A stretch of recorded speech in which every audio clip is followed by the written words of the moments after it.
क्या आप भी मैथ में 75% लाना चाहते हैं, लेकिन परफॉर्मेंस ऐसा है कि जिससे लग रहा है केवल पास हो पाएंगे? आखिर कैसे इस 40% के परफॉर्मेंस को हम 75% में कन्वर्ट कर सकते हैं? क्या आपको मैथ का सिलेबस मालूम है? क्या आपको पता है कि मैथ में ऐसे बहुत सारे चैप्टर्स हैं जो बहुत इजी है, जिसको कम समय में पढ़ाई करके हम 75% तक पहुंच सकते हैं?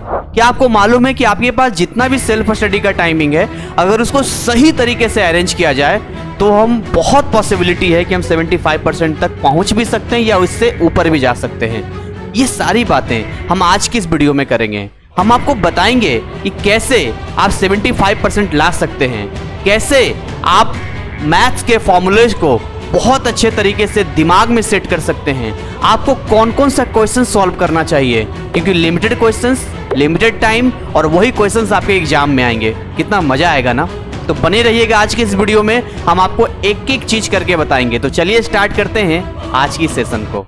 मैं आपका सूरज सर स्वागत करता हूं जीसीसी एनआईएस क्लासेस में।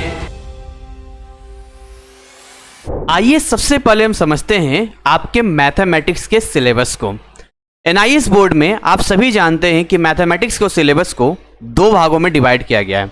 पहला सेगमेंट हमारा है टीएमए का, जो टोटल सिलेबस का 40% है। दूसरा पोर्शन हमारा पीई का है, जो टोटल सिलेबस का 60% है। जो आपके अप्रैल में और अक्टूबर में एग्जाम होते हैं वो केवल यही सिलेबस होता है और इन्हीं से क्वेश्चंस आते हैं। आपको टीएमए से एक भी क्वेश्चंस नहीं आता है। अगर आप ऑन डिमांड एग्जाम देते हैं तो फिर दोनों से आता है और यही परसेंटेज फॉलो होता है। तो अब सवाल ये आता है कि हमारा जो 60% सिलेबस है उसके अंदर हमारे मैथमेटिक्स बुक का कौन कौन सेगमेंट आता है। तो देखिए, मैं आपको क्लियर करना चाहूँगा कि मैथमेटिक्स का हमारे पास दो बुक है। एक हमारे पास बुक 1 है और दूसरा हमारे पास बुक 2 है। अगर हम बुक 1 की बात करें तो चैप्टर नंबर 1 से लेकर चैप्टर नंबर 12, चैप्टर नंबर 17 से लेकर चैप्टर नंबर 19, यानी पूरा बुक 1 आप मान लीजिए। बट बुक 1 में से 13, 14, 15 और 16 ये नए सिलेबस में ऐड किए गए थे। इन 4 चैप्टर को पीई में डाल दिया गया है और बाकी जितने भी चैप्टर्स हैं बुक 1 के वो सारे टीएमए में हैं। यानी अगर हम 100 बात की एक बात कहें, अगर आपको अप्रैल या अक्टूबर में एग्जाम देना है तो बुक 2 पूरा आपको पढ़ना पड़ेगा, क्योंकि बुक 2 पूरा कंप्लीट यहाँ पूछा जाएगा और बुक 1 से केवल 4 चैप्टर पूछे जाएंगे, 13, 14, 15 और 16। अब हम आपको बताएंगे पूरा मैथमेटिक्स का वो सिलेबस जिसमें ये चैप्टर्स आते हैं। चैप्टर का नाम क्या है, क्या वो चैप्टर इजी है, और इजी है तो कितना इजी है, कितना समय देना चाहिए, कैसे हमें काम करना चाहिए। उससे पहले एक जरूरी सूचना, देखिए आप सभी जानते हैं मैथमेटिक्स एक ऐसा सब्जेक्ट है जो बहुत कम बच्चे होते हैं जो खुद से कर पाते हैं। उन्हें किसी न किसी टीचर की सपोर्ट की ज़रूरत पड़ती है। और आजकल बहुत सारे ऐसे प्लेटफॉर्म्स है जहां पर उनसे पैसे तो ले लिए जाते हैं बट वो कंटेंट उनको नहीं दिया जाता है, जो चीज़ें उन्हें मिलनी चाहिए वो नहीं मिल पाता है।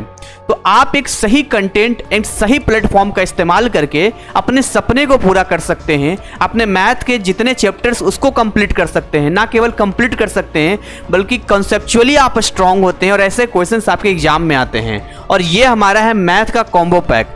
मैथ का कॉम्बो पैक में अभी हमने डिस्काउंटेड दे रखा है। पहले क्या था, ये 100 आवर से ऊपर का लेक्चर है, जो इसका प्राइसिंग है जो आपको ऐप में दिखेगा ये अलग था और ये अलग था। ये 2500 रुपये का है, बट इतना नहीं पे करना है, अभी ऑलरेडी बहुत सारे डिस्काउंट चल रहे हैं। और ये 750 का है, जो आपको इसके साथ अभी बहुत सारे या तो फ्री मिल जाएगा या आप उसमें देखेंगे तो बहुत सारे डिस्काउंट में मिल जाएगा आपको। तो आप हमारे ऐप में जाइए, वहाँ जाने के बाद लिंक हमने डिस्क्रिप्शन में दिया है, इन कोर्सेज का आप लाभ ले सकते हैं, जहाँ ये आपके पूरे सिलेबस को कंप्लीट करता है और ये इंपॉर्टेंट क्वेश्चंस इस बात का डील करता है कि अगर इन क्वेश्चंस को आप अच्छे से कर लेते हैं तो ऐसे ही क्वेश्चंस आपके एग्जाम में आएंगे। ये आपके मैथमेटिक्स का सिलेबस है, ये पीडीएफ आप भी डाउनलोड कर सकते हैं एनआईएस की वेबसाइट से।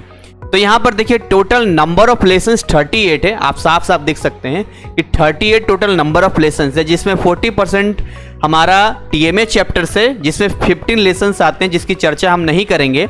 बट हम उन चैप्टर्स की बात करेंगे जो 23 लेसन से और पब्लिक एग्जामिनेशंस में आते हैं। तो कौन कौन से चैप्टर एक बार हम देख लेते हैं। यहाँ पे सबसे पहले आपको ये समझना पड़ेगा कि ये जो चैप्टर आपको दिख रहा है यहाँ पे 13, 14, 15 और 16 ये वो चैप्टर हैं जो कि नया ऐड किया गया है आपके लेटेस्ट सिलेबस में।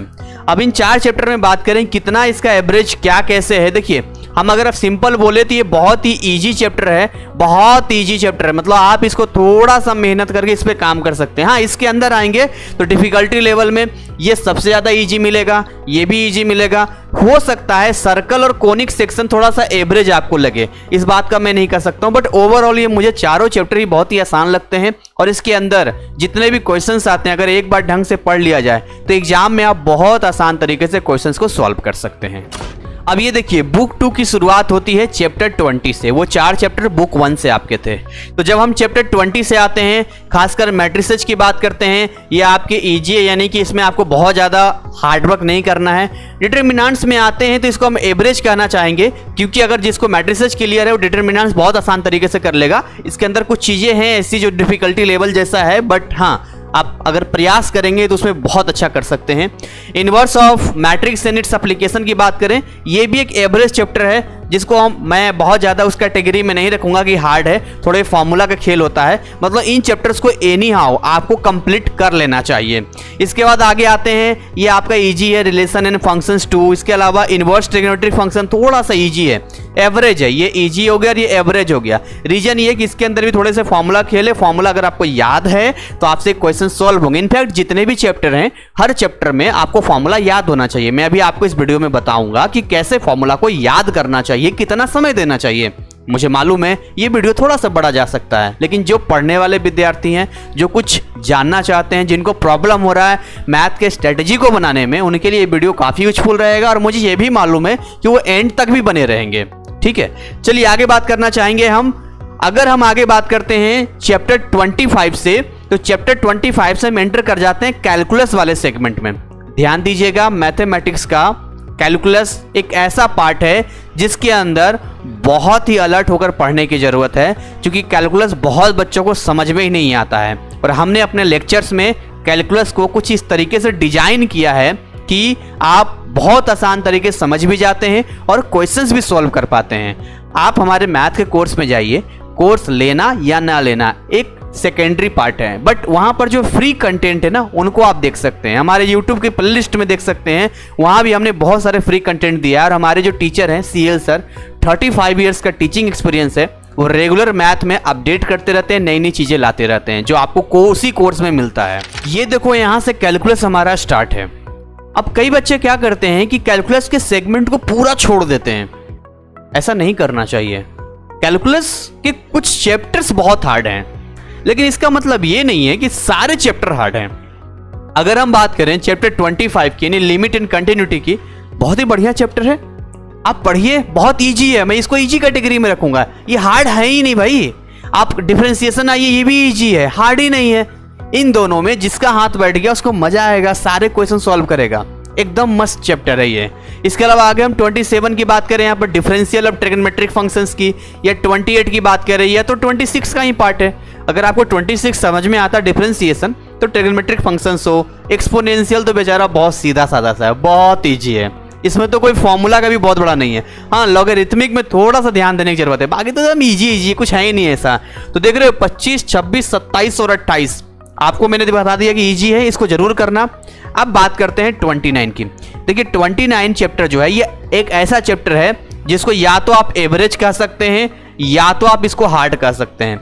एवरेज उन बच्चों के लिए जिनके 25, 26, 27, 28 क्लियर है उनके लिए एवरेज, और जिनका ये नहीं क्लियर है उनके लिए हार्ड। रीजन ये है कि इस चैप्टर के अंदर इन सारे कॉन्सेप्ट का इस्तेमाल किया गया है।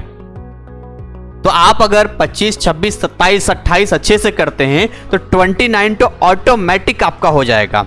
हाँ, आगे जब हम बढ़ते हैं तो उसमें जैसे कि हम बात करें, जैसे इंटीग्रेशन की बात करें, या फिर डेफिनेट इंटीग्रल्स की बात करें, या हम डिफरेंशियल इक्वेशंस की बात करें, ये चैप्टर हमारे लिए चैलेंजिंग हो सकता है। उसमें भी मैं यहाँ तक आपको कहता हूँ कि जो 30 वाला है ना, ये एवरेज की कैटेगरी में रखूंगा मैं, इसको बहुत हार्ड नहीं कहूँगा मैं। ठीक है, किसी को लग सकता है, बट 31 और 32 थोड़ा ज़्यादा दिमाग लगाना पड़ता है ना, कॉन्सेप्चुअल भी है, माइंड का खेल भी है।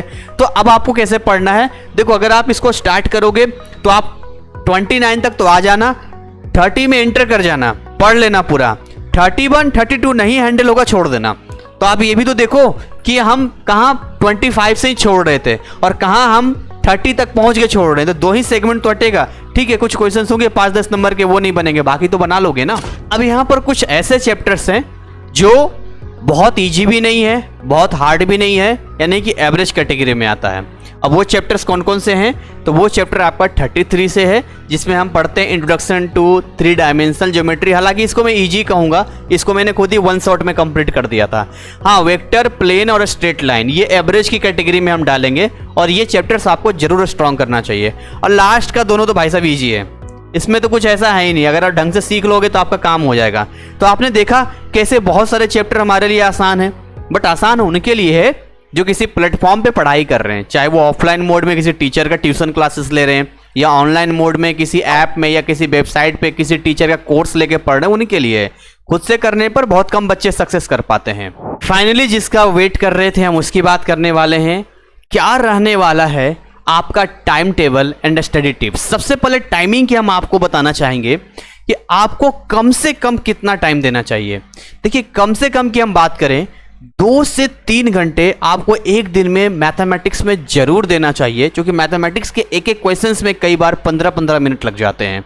तो बहुत सारे ऐसे क्वेश्चंस रहते हैं जो हम सॉल्व ही नहीं कर पाते हैं। फिर भी मैं ये नहीं कह रहा कि आप 5 घंटे 6 घंटे दीजिए, अगर आपके पास है तो आपको जरूर देना चाहिए, बट मिनिमम 2 से 3 घंटे।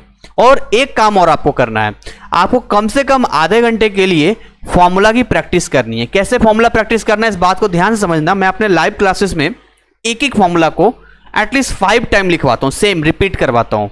आपको क्या करना चाहिए, एक फॉर्मूला लिया, उसको 5 बार लिखिए, 6 बार लिखिए बिना देखे। इससे क्या होगा कि आपका फॉर्मूला जाएगा। फिर क्या होगा, अगले दिन क्या करेंगे, हमने अगर 2 चैप्टर का फॉर्मूला याद किया तो उन दोनों का लिखेंगे आधे घंटे में। फिर जैसे जैसे हमारे पास नंबर ऑफ चैप्टर्स बढ़ते जाएंगे फॉर्मूला लिस्ट की, वैसे वैसे हमारे लिए आसान हो जाएगा। और हमने मैथमेटिक्स के फॉर्मूला का PDF फ्री में दे रखा है अपने टेलीग्राम चैनल पे, जिसका लिंक डिस्क्रिप्शन में, वहां जाइए, वहां से आप डाउनलोड कीजिए और सैंपल पेपर, बहुत सारे कंटेंट भी आपको फ्री में मिलेगा। खैर एनीवे, अब ये 5 स्टेप मैं आपको बताने वाला हूं। इन 5 स्टेप को फॉलो करके आप सही तरीके से किसी भी चैप्टर को पढ़ पाएंगे। सबसे पहला तरीका क्या है, क्लियर ऑल कॉन्सेप्ट। किसी भी चैप्टर को जब हम पढ़ते हैं तो हमें उन चैप्टर्स के अंदर के सारे कॉन्सेप्ट को क्लियर कर लेना है, जितने फॉर्मूला है, ये वो सारी चीजें, क्या क्या पूछा जा रहा है, कैसे है यहाँ पर।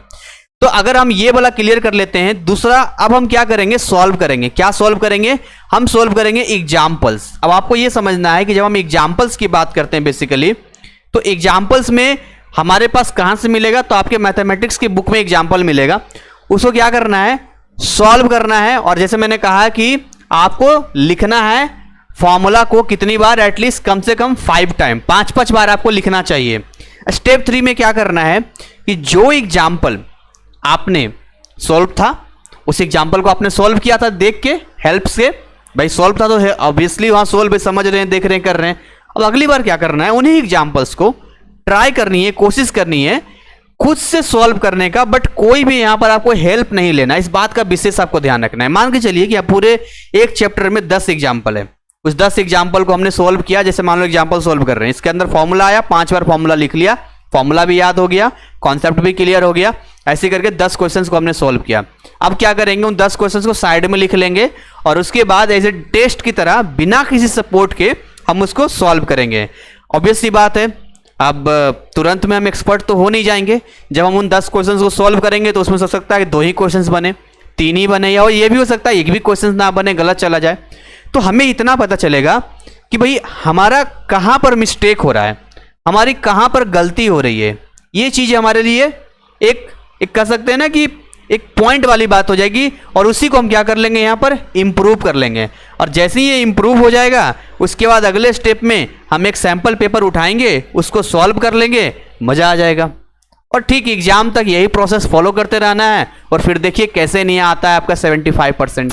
अब मैं आपको बताने जा रहा हूं most important point, study planning. मान लो कि आप 3 घंटे पढ़ रहे हो, तो 3 घंटे में क्या एक ही चैप्टर पर 3 घंटा देना सही रहेगा? बिल्कुल नहीं। क्या हम स्टार्टिंग के ये चैप्टर पढ़ लें, ये छोड़ दें? ऐसा नहीं है।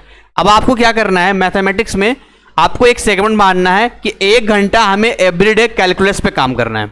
हेलो, 1 घंटा हमें एवरीडे कैलकुलस पे काम करना है और बाकी के 2 घंटे में जो चैप्टर बच गए उन पे काम करना है, चाहे वो 13 हो, 14 हो, 15 हो, 16 हो, मैट्रिसेस हो, डिटर्मिनेंट हो, कुछ भी हो, वेक्टर हो, प्लान हो, कुछ भी, हम प्लेन हो, सारी चीज़ों को हम इधर रख लेते हैं एक तरफ। वो 2 घंटे में हम सॉल्व करेंगे और कसम खाते हैं कि 1 घंटे में कैलकुलस करेंगे। आपको पता है कि 25 से 29 एवरेज है। हाँ, रेड हम इसलिए बता सकते हैं, हार्ड है 30 से 32, इनफैक्ट ये 32 हार्ड है थोड़ा सा। तो भाई ये मैं आपको एक सिंपल तरीका बता रहा हूँ। पता चला कि आपने केवल इसी पे समय दिया और ये वाला सेगमेंट आपका कैलकुलस करा गया, एग्जाम आ गया नजदीक।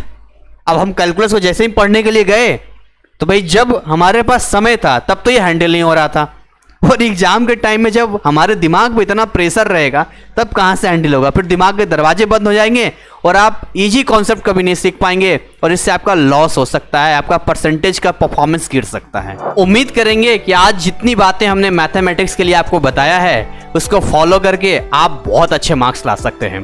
फिर भी हमने आपके हेल्प एंड सपोर्ट के लिए कुछ अलग अलग नंबर्स दिए हैं, हमारी टीम का है जहां आप हमें व्हाट्सएप पे कांटेक्ट कर सकते हैं। एडमिशन के रिगार्डिंग हमारा ये नंबर है, स्टडी मटेरियल के रिगार्डिंग ये नंबर है और जनरल इंक्वायरी के लिए ये नंबर है। ये हमारा वेबसाइट है जहां डायरेक्ट आप जा सकते हैं, बट मैं आपको सजेस्ट करूंगा कि हमारे ऐप को डाउनलोड करें और वहां हमारे क्रैश कोर्सेज का लाभ लें। मैथमेटिक्स कोई हार्ड सब्जेक्ट नहीं है। अगर मैथमेटिक्स से आप खेलना शुरू कर देंगे एज ए गेम की तरह, बहुत मज़ा आएगा। सबसे माइनस पॉइंट जो मैथमेटिक्स का होता है वो ये होता है फॉर्मूला याद ना रहना। मैंने बहुत सारे ऐसे बच्चों को देखा है जिनका कॉन्सेप्ट बहुत ही क्लियर था, बट उनके अंदर एक माइनस पॉइंट था, वो एक कमजोरी थी कि फॉर्मूला देखते थे पीछे से या किसी दूसरे जगह से या अपने मित्र से पूछ लिया तभी वो सॉल्व कर पाते थे। तो हमें सबसे पहले ये ध्यान रखना है कि मैथमेटिक्स के सारे फॉर्मूले को घोल कर पी जाना है, रट लेना है, क्योंकि एमसीक्यू क्वेश्चंस होंगे या बहुत सारे ऐसे क्वेश्चंस होंगे जो केवल फॉर्मूला पुट करके आप उनके आंसर तक पहुंच जाएंगे। ऑब्वियस सी बात है, आपने मैथ लिया है तो आपका जो कैलकुलेशंस होगा बेसिक वो इजी होगा, आप आराम से उसको कवर कर लेंगे। बाकी बड़े बड़े कॉन्सेप्ट के लिए आप मेहनत कर लेंगे। तो अपने दिमाग में ज़्यादा प्रेशर नहीं देना है, टेंशन फ्री होकर आपको पढ़ना है, क्योंकि दिमाग में जितना ज़्यादा आप कचरा भरेंगे, गंदगी भरेंगे, टेंशन भरेंगे, उतना ज़्यादा आपके लिए मैथ के कॉन्सेप्ट को सीखना हार्ड हो जाएगा, मुश्किल हो जाएगा। तो ऊपर वाले से प्रार्थना करेंगे कि आप सही समय पर सही तरीके से आगे बढ़िए और मैथ को एक गेम की तरह लीजिए। बाकी जैसा भी होता है आप हमें फीडबैक में बता सकते हैं। मिलेंगे नए कंटेंट, नए अपडेट के साथ में। Thank you so much, wish you all the best. जय हिंद, जय भारत।